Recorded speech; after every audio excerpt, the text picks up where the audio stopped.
Hi ಎಲ್ರಿಗೂ ನಮಸ್ಕಾರ. R Malnad ಬ್ಲಾಗ್ಸ್ಗೆ ನಿಮ್ಮೆಲ್ರಿಗೂ ಸ್ವಾಗತ ಸುಸ್ವಾಗತ. ಈಗಷ್ಟೇ ಹೊರಗಡೆ ನೋಡಿದ್ರಿ ಅಲ್ಲ ಯಾವ ಥರ ಮಳೆ ಬರ್ತಾ ಇದೆ ಅಂತ ಹೇಳಿ. ಮಲೆನಾಡಲ್ಲಿ ಮಳೆ ಅಬ್ಬರ ತುಂಬ ಜೋರಾಗೆ ಸ್ಟಾರ್ಟ್ ಆಗಿದೆ. ಜೂನ್ ತಿಂಗಳಲ್ಲಿ ಮಳೆ ಸ್ಟಾರ್ಟ್ ಆಗೋದು ವಿಶೇಷ ಅಂತಲೇ ಹೇಳ್ಬೋದು. ಸೊ ಈ ಸತಿ ಹೋದ ಸತಿ ತುಂಬ ಬರಗಾಲ ಬಂದಿದ್ದರಿಂದ ಈ ಸತಿ ಬೇಗನೆ ಮಳೆ ಸ್ಟಾರ್ಟ್ ಆಗಿದೆ. ಸೊ ಮಳೆ ಬಂದರೂ ಬರ್ದಿದ್ರು ನಮ್ಮ ಕೆಲಸನ ನಾವು ಮಾಡಲೇಬೇಕಲ್ವಾ. ಲಾಸ್ಟ್ ವಿಡಿಯೋದಲ್ಲಿ ನಾನು ನಿಮಗೆ ಹೇಳಿದ್ದೆ ಮನೆಯಲ್ಲೇ ಹೋಮ್ ಪ್ರಾಡಕ್ಟ್ಸ್ಗಳು ಮಾಡೋದು ಹೇಗೆ, ಮತ್ತು ಅದನ್ನು ಸೇಲ್ಸ್ ಬಗ್ಗೆ ಎಲ್ಲ ನಾನು ನಿಮಗೆ ಹೇಳಿದ್ದೆ. ಆಮೇಲೆ ನಾನು ನಿಮಗೆ ಇನ್ನೊಂದು ವಿಷಯ ಹೇಳಿದ್ದೆ, ನಾನು ಕೆಲವೊಂದಿಷ್ಟು ಪ್ರಾಡಕ್ಟ್ಸ್ಗಳನ್ನು ಮಾಡ್ತೀನಿ, ಅದ್ರ ಬಗ್ಗೆ ನಾನು ನಿಮಗೆ ನೆಕ್ಸ್ಟ್ ವಿಡಿಯೋದಲ್ಲಿ ಒಂದೊಂದಾಗಿ ತೋರಿಸ್ಕೊಡ್ತೀನಿ ಅಂತ. ಸೊ ಅದರಲ್ಲಿ ನಾನು ಫಸ್ಟ್ ಸ್ಟಾರ್ಟ್ ಮಾಡಿದ್ದು ನುಗ್ಗೆ ಸೊಪ್ಪಿನ ಚಟ್ನಿ ಪುಡಿಯಿಂದ. ಆ್ಯಕ್ಚುಲಿ ಹಪ್ಪಳ ಸ್ಟಾರ್ಟ್ ಮಾಡಿದ್ದು, ಬಟ್ ಈ ನುಗ್ಗೆ ಸೊಪ್ಪಿನ ಚಟ್ನಿ ಪುಡಿ ಏನಿದೆ ಅದರಿಂದ ನನಗೆ ಸ್ವಲ್ಪ ಬೇರೆ ರೀತಿಯ ಟ್ರೆಂಡ್ ಸ್ಟಾರ್ಟ್ ಆಗಿದ್ದು. ಸೊ ಹಾಗಾಗಿ ನಾನಿವತ್ತು ಅದನ್ನೇ ಫಸ್ಟು ನಿಮಗೆ ತೋರಿಸ್ತಾ ಇದ್ದೀನಿ, ನುಗ್ಗೆ ಸೊಪ್ಪಿನ ಚಟ್ನಿ ಪುಡಿ ಹೇಗೆ ಮಾಡೋದು ಅಂತ. ಇವತ್ತು ನಾನು ತೋರಿಸ್ತಾ ಇರೋದು 1 kg ಮೆಷರ್ಮೆಂಟಲ್ಲಿ ನಾನು ತೋರಿಸ್ತಾ ಇರೋದು.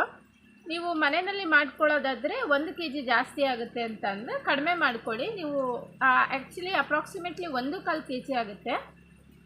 ನೀವು ಮನೆಯಲ್ಲಿ ಮಾಡ್ಕೊಳ್ಳೋದಾದರೆ ಮನೆ ಮಟ್ಟಿಗೆ ತಿನ್ನೋದಕ್ಕೆ ಯೂಸ್ ಮಾಡೋದಕ್ಕೋಸ್ಕರ ನೀವು ಮಾಡೋದಾದರೆ ನಾನೇನು ಕ್ವಾಂಟಿಟಿ ತೋರಿಸ್ತೀನಿ ಅದರಲ್ಲಿ ಒಂದು ಡಿವೈಡ್ ಮಾಡಿಕೊಂಡು ಮಾಡ್ಕೊಳ್ಳಿ. ಇನ್ ಕೇಸ್ ನೀವು ಪ್ರೊಫೆಷ್ನಲ್ ಆಗಿ ಏನಾದರೂ ಮಾಡಬೇಕು ಅಂತ ಅಂದ್ಕೊಂಡು ನೀವೇನಾದರೂ ವಿಡಿಯೋ ನೋಡ್ತಾ ಇದ್ದರೆ ಏನು ನಾನು 1 kg 1.25 kg ತೋರಿಸ್ತೀನಿ. ಸೊ ಅದನ್ನು ನೀವು ಮಾಡಿಕೊಂಡು ಅದನ್ನು ನೀವು ಮತ್ತೆ ಡಬಲ್ ಮಾಡಿಕೊಂಡು ನೀವು ಟ್ರಯಲ್ ಮಾಡ್ಬೋದು ಅಥವಾ ಮಾರ್ಕೆಟಿಂಗ್ ಮಾಡ್ಬೋದು. ಬನ್ನಿ ಮಾಡೋದು ಹೇಗೆ ಅಂತ ಹೇಳಿ ಚೆಕ್ ಮಾಡ್ಕೊಂಬರೋಣ. ನಾನು ಪ್ರತಿ ಸತಿ ಯಾವುದೇ ರೆಸಿಪಿನ ಮಾಡಬೇಕಾದ್ರೂ ಈ ಥರ ರೆಸಿಪಿ ಬುಕ್ಕನ್ನು ಇಟ್ಕೊಂಡಿರ್ತೀನಿ. ಸೊ ಪ್ರತಿ ಸತಿನೂ ನಾನು ರೆಸಿಪಿ ಮಾಡಿದಾಗಲೂ ಅದ್ರ ಮೆಜರ್ಮೆಂಟ್ಗಳನ್ನು ನಾನು ಈ ರೀತಿ ನೋಟ್ ಮಾಡ್ಕೋತೀನಿ. ಸೊ ಇದರಿಂದ ನಾನು ನೆಕ್ಸ್ಟ್ ಟೈಮ್ ರೆಸಿಪಿ ಮಾಡಬೇಕಂದ್ರೆ ನನಗೆ ಯೂಸ್ ಆಗುತ್ತೆ. ಓಕೆ, ನಾನಿಲ್ಲಿ 1.25 kg ಚಟ್ನಿ ಪುಡಿ ಮಾಡೋದಕ್ಕೆ ನಾನಿಲ್ಲಿ ಬ್ಯಾಡಗಿ ಮೆಣಸು ಹಾಗೆ ಗುಂಟೂರು ಮೆಣಸನ್ನು ತೊಗೊಂಡಿದ್ದೀನಿ. ನಾನಿಲ್ಲಿ 100 ಗ್ರಾಮಷ್ಟು ಬ್ಯಾಡಗಿ ಮೆಣಸನ್ನು ತೊಗೊಂಡಿದ್ದೀನಿ, ಹಾಗೆ 35 ಗ್ರಾಮಷ್ಟು ಗುಂಟೂರು ಮೆಣಸನ್ನು ನಾನಿಲ್ಲಿ ತೊಗೊಂಡಿದ್ದೀನಿ. ಇದನ್ನು ನಾವು ಮಾಡೋಕ್ಕೂ ಮುಂಚೆನೇ ಮೆಣಸಿನ್ಕಾಯಿನ ತಂದಾಗ ಅದನ್ನು ಕ್ಲೀನಾಗಿ ತೊಳೆದು ಒಣಸಿ ಚೆನ್ನಾಗಿ ಎತ್ತಿಟ್ಕೊಂಡಿರಬೇಕು. ಅದರಲ್ಲಿ ತುಂಬ ದುಗುಳಿರೋದ್ರಿಂದ ಹಾಗೆ ಯೂಸ್ ಮಾಡೋದು ಒಳ್ಳೆಯದಲ್ಲ. ಇದು ಉಳಿದಿರೋ ಅಂಥ ಪ್ರಾಡಕ್ಟು. ಇದು ನುಗ್ಗೆ ಸೊಪ್ಪಿನ ಪುಡಿ. ಇದನ್ನು ನಾನು ಕುಯ್ಕೊಂಡು ಅದನ್ನು ಕೂಡ ಕ್ಲೀನಾಗಿ ತೊಳೆದು ಅದನ್ನು ನೆರಳಲ್ಲಿ ಒಣಸಿ ಎತ್ತಿಟ್ಕೊಂಡಿದ್ದೀನಿ. ಇದನ್ನ ಮಿಕ್ಸಿಗೆ ಹಾಕಿ ಪುಡಿ ಮಾಡಿದರೆ ಸಾಕು. ಆಮೇಲೆ ನಾನಿಲ್ಲಿ 125 ಗ್ರಾಮಷ್ಟು ಉದ್ದಿನಬೇಳೆನ ತೊಗೊಂಡಿದ್ದೀನಿ, ಹಾಗೆ ಹುಣಸೆ ಹಣ್ಣು 10 ಗ್ರಾಮಷ್ಟು ಮತ್ತು ಕಡಲೆಬೇಳೆ 235 ಗ್ರಾಮ್ನ ತೊಗೊಂಡಿದ್ದೀನಿ. ಉಪ್ಪಿನ ಮೆಜರ್ಮೆಂಟ್ ಕೂಡ ನಾನು ಹೇಳಿಬಿಡ್ತೀನಿ. ಸೊ ಇಲ್ಲಿ ನಾನು 60 ಗ್ರಾಮಷ್ಟು ಉಪ್ಪು ತೊಗೊಂಡಿದ್ದೀನಿ. ಆಮೇಲೆ MTR ಇಂಗು ಪುಡಿನ ತೊಗೊಂಡಿದ್ದೀನಿ. ಸೊ MTR ಇಂಗನ್ನು ನಾನು ಇಲ್ಲಿ 1.25 kgಗೆ ಅರ್ಧ ಟೀ ಸ್ಪೂನ್ನಷ್ಟು ಯೂಸ್ ಮಾಡ್ತೀನಿ. ಹಾಗೆ ಇದು ಕಾಯಿ ಹಿಂಡಿ. ನಾವು ಕೊಬ್ಬರಿನ ಹಾಗೆ ಡೈರೆಕ್ಟಾಗಿ ಹಾಕೋದ್ರಿಂದ ಅದರಲ್ಲಿ ಆಯಿಲ್ ಬಿಟ್ಕೊಳ್ಳುತ್ತೆ. ಸೊ ಇದರಿಂದ ಜಾಸ್ತಿ ದಿನ ಸ್ಟೋರ್ ಮಾಡೋಕ್ಕಾಗಲ್ಲ. ಹಾಗಾಗಿ ನನ್ನ ಹತ್ರ ಆಯಿಲ್ ಎಕ್ಸ್ಟ್ರಾಕ್ಟ್ ಮಾಡೋ ಅಂಥ ಮಿಷಿನ್ ಇರೋದ್ರಿಂದ ಸೊ ನಾನಿಲ್ಲಿ ಒಂದು ಅರ್ಧದಷ್ಟು ಎಣ್ಣೆನ ತೆಗೆದು ಇನ್ನು ಉಳಿದಿರೋ ಅರ್ಧದಷ್ಟು ಕ್ವಾಂಟಿಟಿ ಎಣ್ಣೆನ ಕಾಯಲ್ಲೇ ಇಟ್ಟಿರ್ತೀನಿ. ಯಾಕಂದರೆ ಪೂರ್ತಿಯಾಗಿ ತೆಗೆದುಬಿಟ್ರೆ ಆ ಟೇಸ್ಟೇ ಹೋಗಿಬಿಡುತ್ತೆ ಚಟ್ನಿ ಪುಡಿದು. ಹಾಗಾಗಿ ಆಯಿಲ್ ಅಂಶನ ಅರ್ಧದಷ್ಟು ಇಟ್ಟಿರ್ತೀನಿ. ಇದರಿಂದ 2 ತಿಂಗಳು ನಾವು ಸ್ಟೋರ್ ಮಾಡ್ಬೋದು, ಯಾವುದೇ ರೀತಿ ಹಾಳಾಗಲ್ಲ. ನಾನಿಲ್ಲಿ ಗುಂಟೂರು ಮೆಣಸನ್ನ ಹಾಕಿ ಈ ರೀತಿ ಫ್ರೈ ಮಾಡ್ಕೊತಾ ಇದ್ದೀನಿ. ಲೋ ಫ್ಲೇಮಲ್ಲಿ ಈ ಥರ ಗುಂಟೂರು ಮೆಣಸಿನ್ಕಾಯಿಗಳನ್ನು ಫ್ರೈ ಮಾಡ್ಕೋಬೇಕಾಗತ್ತೆ. ಹೈ ಫ್ಲೇಮಲ್ಲಿ ಇಟ್ಟು ಮಾಡ್ಕೋಬಾರ್ದು. ಮೆಣಸಿನ್ಕಾಯಿ ಸ್ವಲ್ಪ ಬ್ಲ್ಯಾಕ್ ಕಲರ್ ಬಂತು ಅಂದರೆ ಸಾಕು, ತೆಕ್ಕೋಬೋದು. ನಂತರ ಬ್ಯಾಡಗಿ ಮೆಣಸನ್ನ ಹಾಕಿ ಅದನ್ನು ಕೂಡ ಅದೇ ರೀತಿನಲ್ಲೇ ಸಣ್ಣ ಉರಿನಲ್ಲಿ ಈ ರೀತಿ ನಾನು ಫ್ರೈ ಮಾಡ್ಕೋತಾ ಇದ್ದೀನಿ.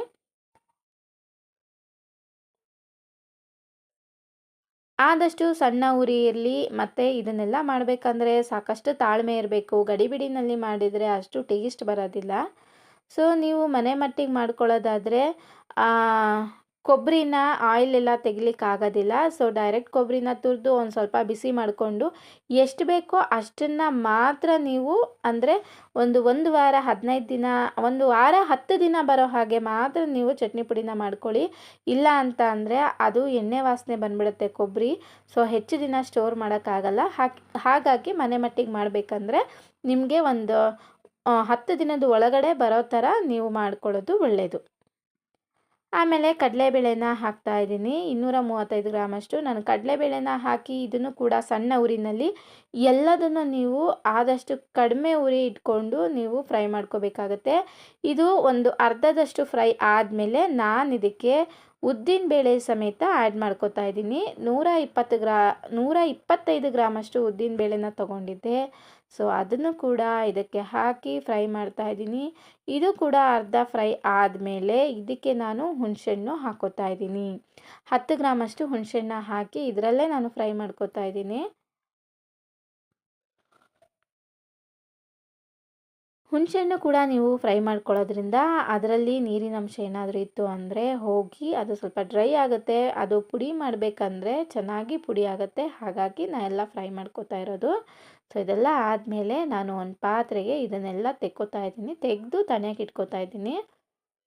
ಇದನ್ನು ನಾನು ಮೆಣಸಿನ್ಕಾಯಿ ಜೊತೆ ಆ್ಯಡ್ ಮಾಡೋದಿಲ್ಲ, ಸಪ್ರೇಟಾಗಿ ಇಟ್ಕೋತೀನಿ. ಯಾಕಂದರೆ ಮಿಕ್ಸಿ ಮಾಡಬೇಕಂದ್ರೆ ಅದನ್ನು ಸಪ್ರೇಟಾಗಿ ನಾವು ಪುಡಿ ಮಾಡ್ಕೋಬೇಕಾಗತ್ತೆ. ಆಮೇಲೆ ಕಾಯಿನ ಹಾಕಿ ಇದನ್ನು ನಾನೀಗ ಫ್ರೈ ಮಾಡ್ಕೋತಾ ಇದ್ದೀನಿ. ಇದೇ ಕಾಯಿಗೆ ನಾನು ಕಲ್ಲುಪ್ಪನ್ನು ಸಮೇತ ಆ್ಯಡ್ ಮಾಡ್ಕೊತಾ ಇದ್ದೀನಿ. ಉಪ್ಪಲ್ಲೂ ಸಮೇತ ನೀರಿನ ಅಂಶ ಇರುತ್ತೆ. ಸೊ ಅದನ್ನು ಕೂಡ ಫ್ರೈ ಮಾಡ್ಕೊಳ್ಳೋದ್ರಿಂದ ಹೆಚ್ಚು ದಿನ ಸ್ಟೋರ್ ಮಾಡ್ಬೋದು. ಉಪ್ಪನ್ನು ಇದಕ್ಕೆ ಆ್ಯಡ್ ಮಾಡ್ಕೊಂಡಿದ್ದೀನಿ. ಇದು ನನಗೆ ಸ್ಕಿಪ್ ಆಯಿತು, ತೋರಿಸ್ಲಿಕ್ಕೆ ಆಗಲಿಲ್ಲ. ನೀವು ಫ್ರೈ ಮಾಡಬೇಕಂದ್ರೆ ಉಪ್ಪನ್ನು ಇದಕ್ಕೆ ಆ್ಯಡ್ ಮಾಡ್ಕೊಳ್ಳಿ, ಇಲ್ಲ ಸಪ್ರೇಟಾಗಿ ಮಾಡಿದರೂ ಆಗುತ್ತೆ. ಸೊ ಕಾಯಿ ಒಂದು ಅರ್ಧದಷ್ಟು ಫ್ರೈ ಆದಮೇಲೆ ಈಗ ನುಗ್ಗೆ ಪುಡಿ ಮಾಡಿ ಇಟ್ಕೊಂಡಿದ್ನಲ್ಲ ಅದನ್ನು ನಾನು ಇದಕ್ಕೆ ಹಾಕ್ಕೊಂಡು ಇನ್ನೊಂದು ಸ್ವಲ್ಪ ಒಂದು 20% ನಾನು ಫ್ರೈ ಮಾಡ್ಕೋತೀನಿ. ಕೈ ಬಿಡಬಾರ್ದು, ಯಾವುದನ್ನು ತಳ ಸೀದೋಗಬಾರ್ದು. ಯಾಕಂದರೆ ಕಾಳೆಲ್ಲ ಹಾಕಿ ನೀವು ಕೈ ಬಿಟ್ಟು ಮಾತಾಡಿಕೊಂಡು ಅಥವಾ ಇನ್ನೇನೋ ಕೆಲಸ ಮಾಡಿಕೊಂಡು ಆಮೇಲೆ ಬಂದು ಫ್ರೈ ಮಾಡಿದರೆ ಅದು ಕಪ್ಪಗಾಗ್ಬಿಡುತ್ತೆ. ಕಪ್ಪಗೆಲ್ಲ ಆದರೆ ತಿನ್ನಲಿಕ್ಕೆ ಟೇಸ್ಟ್ ಬರೋದಿಲ್ಲ. ಹಾಗಾಗಿ ಯಾವುದನ್ನು ನೀವು ಕೈ ತೆಗಿಬಾರ್ದು. ಇದೇ ರೀತಿ ಸಣ್ಣ ಉರಿನಲ್ಲಿ ಫ್ರೈ ಮಾಡ್ತಾ ಇರಬೇಕಾಗತ್ತೆ.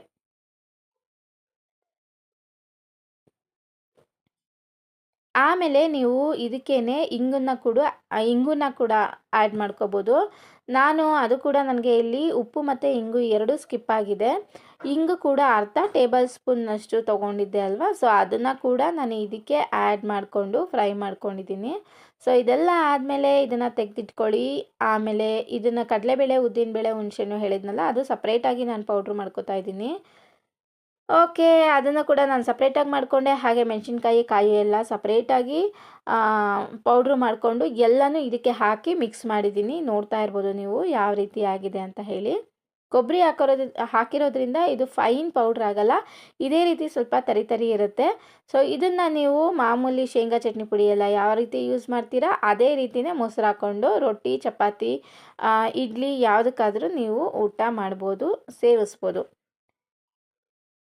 ಆಮೇಲೆ ಇದನ್ನು ಮಾರ್ಕೆಟಿಂಗ್ ಮಾಡಬೇಕು ಅಂತ ಇರೋರು, ಸೊ ಈಗ ನೋಡ್ಕೊಳ್ಳಿ, ನಾನು ಈ ಥರ ಒಂದು ಪೌಚನ್ನ ತೊಗೊಂಡಿದ್ದೀನಿ. ಈ ಪೌಚಿಗೆ ಸ್ಟ್ಯಾಂಡಿಂಗ್ ಪೌಚ್ ಅಂತ ಹೇಳ್ತಾರೆ. ಸೊ ಇದು ನಿಮಗೆ ಮಾರ್ಕೆಟಲ್ಲಿ ಅವೈಲೇಬಲ್ ಇರುತ್ತೆ. ಇದು ನಿಮಗೆ ಸೈಜ್ ಮೇಲೆ ಡಿಪೆಂಡ್ ಆಗಿರುತ್ತೆ. ನಾನು ತೊಗೊಂಡಿರೋದು ಇಲ್ಲಿ 100 ಗ್ರಾಮ್ ಹಾಕುವಷ್ಟು ಸ್ಟ್ಯಾಂಡಿಂಗ್ ಪೌಚು. ನೀವು ಅಂಗಡಿನಲ್ಲಿ ಇದನ್ನು ಕೇಳ್ಬೋದು. 100 ಗ್ರಾಮ್ ಹಿಡಿಸೋ standing pouch, 100 gram standing pouch ಅಂತ ಕೇಳಿದ್ರೆ ಈ ಸೈಜಲ್ಲಿ ಬರುತ್ತೆ. ಸೊ ಇದಕ್ಕೆ ನಾನು ಲೇಬಲ್ ಮಾಡ್ಕೊಂಡಿದ್ದೆ. ಸೊ ಈ ಲೇಬಲ್ಗೆ ಹಿಂದೆಗಡೆ ಗಮ್ ಇರುತ್ತೆ. ಸೊ ಇದನ್ನು ನಾನು ಗಮ್ ತೆಗೆದುಬಿಟ್ಟು ಪೌಚಿಗೆ ನಾನು ಈ ಥರ ಸ್ಟಿಕ್ಕರ್ ಮಾಡ್ಕೋತಾ ಇದ್ದೀನಿ. ಇದು ಬ್ಯಾಕ್ ಸೈಡ್ ಇರುವಂಥದ್ದು, ಫ್ರಂಟ್ ಸೈಡ್ ಆವಾಗಲೇ ತೋರಿಸಿದ್ದೆ ಅಲ್ವಾ, ಇದು ಬ್ಯಾಕ್ ಸೈಡ್ ಬರೋವಂಥ ಸ್ಟಿಕ್ಕರು. ಇದರಲ್ಲಿ ಇಂಗ್ರೀಡಿಯೆಂಟ್ಸ್ ಇರುತ್ತೆ, ಹಾಗೆ ಹೇಗೆ ಯೂಸ್ ಮಾಡೋದು ಅನ್ನೋದಿರುತ್ತೆ, ಆಮೇಲೆ ಲೈಸೆನ್ಸ್ ಇರುತ್ತೆ, ಮತ್ತು ನಿಮಗೆ ನ್ಯೂಟ್ರಿಷನ್ ಚಾರ್ಟ್ ಇರುತ್ತೆ, ಹಾಗೆ ಬ್ಯಾಚ್ ನಂಬರ್, MRP ಇದೆಲ್ಲನೂ ಇಲ್ಲಿ ಮೆನ್ಷನ್ ಆಗಿರುತ್ತೆ.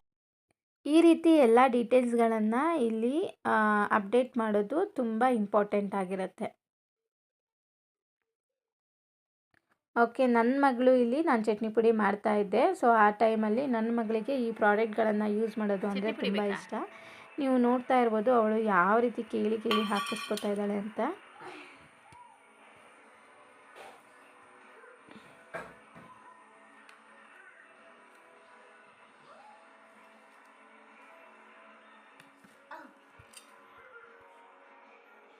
ಹೆಂಗಿದೆ? ಇನ್ನೊಂದು ಸ್ವಲ್ಪ ಬೇಕು ಏನ್ ಅಂತ ಹೇಳ್ತಾ ತೋರಿಸ್ತಿದ್ಯಾ? ಇದ್ದಾಳೆ ಅವಳು. ನಂಗೆ ಯಾಕೆ ಆ್ಯಕ್ಚುಲಿ ತೋರಿಸ್ತಿದ್ಯಾ? ನಾವು ಮಾಡ್ತಕ್ಕಂತಹ ಪ್ರಾಡಕ್ಟ್ಗಳು ಫಸ್ಟು ನಮ್ಮ ಮನೆಯವರಿಗೆ ಇನ್ನೊಂಚೂರು ತಿನ್ಲಿಕ್ಕೆ ಕೊಡಬೇಕು. ಖಾರ ಯಾಕೆ ಇಲ್ವಾ? ಅಂತ ಅಂದರೆ ಎಷ್ಟೋ ಜನ ಮಾಡ್ತಾರೆ, ಸೊ ಕ್ಲೀನಾಗಿ ಮೇಂಟೈನ್ ಮಾಡಿರೋದಿಲ್ಲ. ಸೊ ಆ ಟೈಮಲ್ಲಿ ನಮ್ಮ ಮನೆಯವ್ರು ತಿಂದಾಗ ನಮಗೆ ಬೇಜಾರಾಗುತ್ತೆ. ಬಟ್ ಅದನ್ನೇ ನಾವು ಹೊರಗಡೆ ಕಳಿಸ್ತೀವಿ ಅಂದಾಗ ಸೊ ಅದು ತುಂಬ ಬೇಜಾರು ಕೊಡೋವಂಥ ವಿಷಯ. ಹಾಗಾಗಿ ನಾನು ಏನೇ ಪ್ರಾಡಕ್ಟ್ ಮಾಡಿದ್ರೂ ನನ್ನ ಮಗಳಿಗೆ ಫಸ್ಟ್ ನಾನು ತಿನ್ನೋಕೆ ಕೊಡ್ತೀನಿ. ಯಾಕಂದರೆ ನಮ್ಮ ಮಕ್ಕಳಿಗೆ ನಾವು ಯಾವತ್ತೂ ಕೆಟ್ಟದ್ದು ಕೊಡೋದಿಲ್ಲ ಅಲ್ವಾ, ಒಳ್ಳೆಯದನ್ನೇ ನಾವು ಕೊಡೋದು. ಸೊ ನಮ್ಮ ಮಕ್ಕಳಿಗೆ ನಾವು ಧೈರ್ಯವಾಗಿ ಕೊಡ್ತಾ ಇದ್ದೀವಿ ಅಂತ ಅಂದರೆ ಇದು ಗ್ಯಾರಂಟಿ ಕನ್ಫರ್ಮ್ ಆಗಿ ಹೊರಗಡೆ ಕಳಿಸೋದಕ್ಕೆ ಪರ್ಫೆಕ್ಟ್ ಆಗಿದೆ ಅಂತ ಹೇಳಿ. ಇದು ನನ್ನ ಪರ್ಸ್ನಲ್ ಒಪಿನಿಯನು. ಸೊ ಇದಾದಮೇಲೆ ನಾವು ಏನು ಪ್ಯಾಕಿಂಗ್ ಎಲ್ಲ ಮಾಡಿದ್ವಿ ಅದಕ್ಕೆ ಮ್ಯಾನುಫ್ಯಾಕ್ಚರಿಂಗ್ ಡೇಟ್ ಹಾಕಬೇಕಾಗತ್ತೆ. ಯಾಕಂದರೆ ಎಕ್ಸ್ಪೈರಿ ಡೇಟ್ ಕೂಡ ಅಲ್ಲಿ ಮೆನ್ಷನ್ ಮಾಡಿರ್ತೀವಿ. ಬಿಫೋರ್ ಎಕ್ಸ್ಪೈರಿ ಡೇಟ್ ಒಳಗಡೆನೆ ನಾವು ಈ ಪ್ರಾಡಕ್ಟ್ನ ಯೂಸ್ ಮಾಡೋದು ತುಂಬ ಒಳ್ಳೆಯದಿರುತ್ತೆ. ಯಾವುದೇ ರೀತಿ ನಮಗೆ ಸೈಡ್ ಎಫೆಕ್ಟ್ಸ್ ಆಗೋದಿಲ್ಲ, ಹಾಗಾಗಿ ಮೇಯ್ನ್ ಇರುತ್ತೆ. ಸೊ ಇದನ್ನು ನಾನು ಸೀಲ್ ಮಾಡಬೇಕಂದ್ರೆ ನೋಡಿ, ಇದನ್ನು ತೋರಿಸಿದ್ನಲ್ವ, ಸೊ ಅದು ಒಂದು ಬಾಲ್ ಕೊಟ್ಟಿರ್ತಾರೆ. ಸೊ ಅದು ಮೇಲಿರಬೇಕು, ಮೇಲ್ ಬರೋ ಹಾಗೆ ನೋಡಿಕೊಂಡು ಡೇಟು, ಮಂತ್, ಇಯರ್ ಎಲ್ಲ ಸೆಟ್ ಮಾಡಿಬಿಟ್ಟು ನಾವು ಈ ರೀತಿ ಸೀಲ್ ಮಾಡೋದು ಮೇಯ್ನ್ ಆಗಿರುತ್ತೆ. ಈಗ ನಾನು ಆ ಪೌಚ್ ಏನಿದೆ ಆ ಪೌಚಿಗೆಲ್ಲ 100 ಗ್ರಾಮ್ ಪೌಚ್ ನಾನು ಮಾಡ್ತಾ ಇರೋದು. ಸೊ ಅದನ್ನೆಲ್ಲ ನಾನು ಇವಾಗ ಹಾಕಿ ಮೆಷರ್ಮೆಂಟ್ ಮಾಡಿಬಿಟ್ಟು 100 ಗ್ರಾಮ್ ಮಾಡಿಬಿಟ್ಟು ಆಮೇಲೆ ನಾನು ಇದನ್ನು ಸೀಲ್ ಮಾಡ್ತೀನಿ.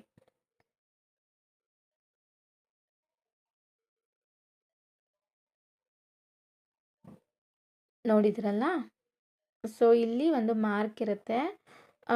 ಈ ಮಾರ್ಕ್ ಮೇಲ್ಗಡೆ ನಾವು ಸೀಲ್ ಮಾಡಬೇಕಾಗುತ್ತೆ ಇದನ್ನು.